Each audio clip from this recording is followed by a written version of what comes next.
Are you curious why the Westins, one of Canada's richest families, is getting corporate welfare from Justin Trudeau's Liberals? Well, for the last few years, Westin-owned company Loblaw has been funding the anti-conservative smear merchants, those who attack normal people as Nazis, homophobes, and bigots. Today, I'll show you exactly how they're doing it. Let's start today by laying out who all the players are in today's complicated story. This man is Brian Topp. He once ran for the federal NDP leadership on an anti-fossil fuel platform of getting all the cars out of the cities. He's a bit of a wacko. Anyway, he ran the war room during Notley's successful 2015 bid for the Premier's chair. And as a reward for his hard work, Topp was Notley's first colonial chief of staff, brought in from Toronto to make sure Notley did all the things the anti-Alberta federal NDP wanted, like opposing oil and gas, bringing in a carbon tax, attacking farmers, nationalizing all the things. You get the gist here.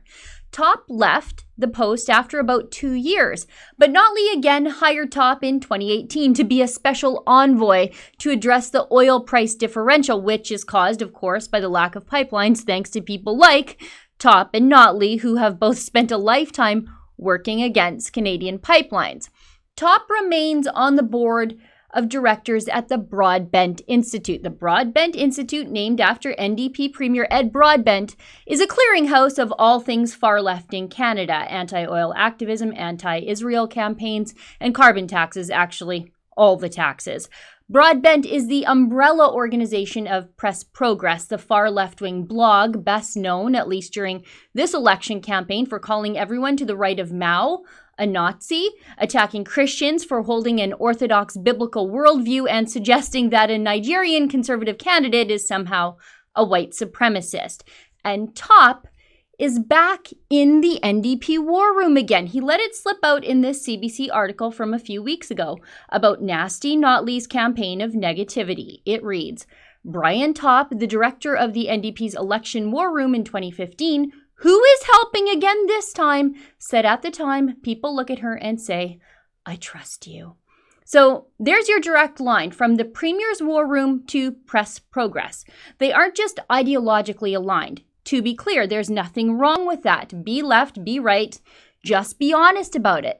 But this is different than just having a lefty slant to your journalism, like I have a righty slant to mine. Those attacks on normal Albertans for simply having a different plan for the future of Alberta than the NDP being written on the pages of Press Progress's website, those are right from Notley's team. Now let's talk about Loblaw. Loblaw has been in the news a little bit lately because the Environment and Climate Change Minister, Catherine McKenna, just gifted them $12 million in corporate welfare to help them buy more energy-efficient freezers, all while Canadian veterans are asking for more than the Liberals are willing to give, and the grassy Narrows First Nations Reserve still has mercury poisoning. Loblaw's 2018 earnings showed that they had an operating profit of $2.5 billion. They own Shoppers Drug Mart, Joe Fresh, Superstore, Loblaw, and Holt Renfrew, just to name a few of their major holdings. Now, the family behind Loblaw, the Westins, is insanely wealthy. Not that there's anything wrong with that, as long as they came by all that wealth honestly, and we'll get to that in a second. Galen Weston is listed as one of Canada's top 25 richest Canadians. According to Maclean's, he's number 3, actually, at $13.5 billion of net worth. And he's getting richer, up 2.6% from 2017. That's about $10 billion more than President Donald Trump, for those of you keeping track at home. And about coming by all that money honestly, I'm not so sure about that. From a CBC article from 2017, George Weston and Loblaw Companies Limited revealed Tuesday that both the bakery owner and the grocer participated in an industry-wide price-fixing arrangement for over a decade, but they will receive immunity for tipping off Canada's competition watchdog. Of course, they're getting immunity. The Westons ripped off poor people on a basic foodstuff for around 15 years, and then once the scam was finally uncovered, they told on themselves and everybody else and then got off scot-free. It's got to be good to be a crooked company liked by the Liberals. You just get your own justice system. To settle a class action lawsuit, Loblaw offered customers a $25 gift card for being ripped off for the better part of a decade and a half. Multi-billionaires ripped off the poor and offered them a pittance to just shut up about it. Late last year, Loblaw took a nearly $400 million tax charge after using a Barbadian bank subsidiary to hide money from the CRA. So why are the feds forking over our hard-earned money to virtue signal about freezers alongside one of Canada's richest families, a family that literally took the bread from the mouths of the poor for some 15 years, one that has skirted Canadian tax laws while the Canadian Finance Minister Bill Morneau goes after farmers like they're some kind of tax cheats. Loblaw gets friendly treatment and handouts they don't need from the federal government because they are among the largest donors to the anti-conservative smear merchant machinery. And so, of course, they are friends of the Liberal Party of Canada. Here's where all the players get put together and this whole thing starts to make sense. Alongside Facebook and major Canadian unions, Loblaw is one of the most generous donors to Press Progress parent organization, the Broadbent Institute. I don't know how much they give, but you don't get top billing without a major cash injection. I can tell you it's more than a $25 gift card. That much is for sure. Here is the website for the Broadbent Institute's Progress Gala from 2016. Major donors and sponsors are along the top of the graphic there. We've got CUPE, United Food and Commercial Workers, Facebook, OPSEU, that's another major Canadian union, and Loblaw. The Broadbent Institute's Progress Summit of 2017. Now let's scroll down to the bottom of the page where the graphic of all the sponsors is. Thank you to our sponsors, Facebook, Loblaw, Unifor, UFCW, United Steelworkers, and Caven Advertising.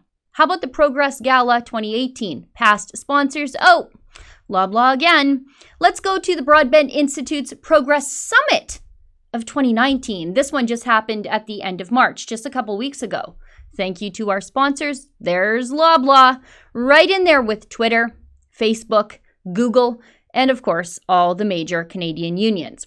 Loblaw gives money to an organization with direct ties to Notley's campaign team through Brian Topp that in turn smears and character assassinates normal Canadians who don't have billions of dollars squirreled away after years of ripping off poor people and tax evasion. Loblaw, through these generous sponsorships to the Broadbent Institute, funds attacks on Albertans who just want a job and maybe want to be able to afford to buy some groceries in a Loblaw store.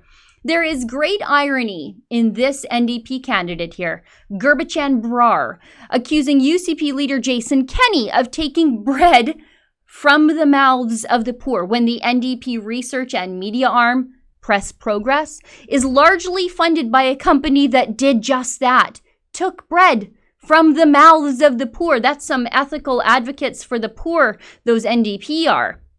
While Rachel Notley rails about Jason Kenney's tax cuts to spur business reinvestment back to Alberta, the NDP research and media arm, Press Progress, takes a lot of money from a company that hid money in a Barbadian bank to get around Canadian tax laws and just got themselves a $400 million fine for it all. Now, normally, if I've uncovered a company helping along these sorts of disgusting attacks on good, honest, everyday people, we would be deep in boycott country. But unlike Toronto-based Brian Topp at the Broadbent Institute / Notley War Room or Galen Weston, I understand the struggles of Alberta families all across this province.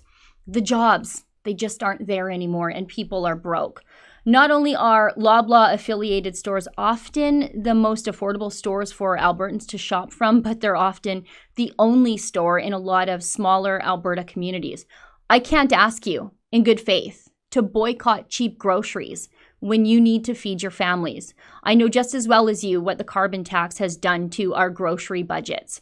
Because of Rachel Notley's job-killing policies, it is getting harder and harder every day to put groceries on our tables at all. And you have to do what you have to do to get by. I can tell you, though, the facts that nobody else will.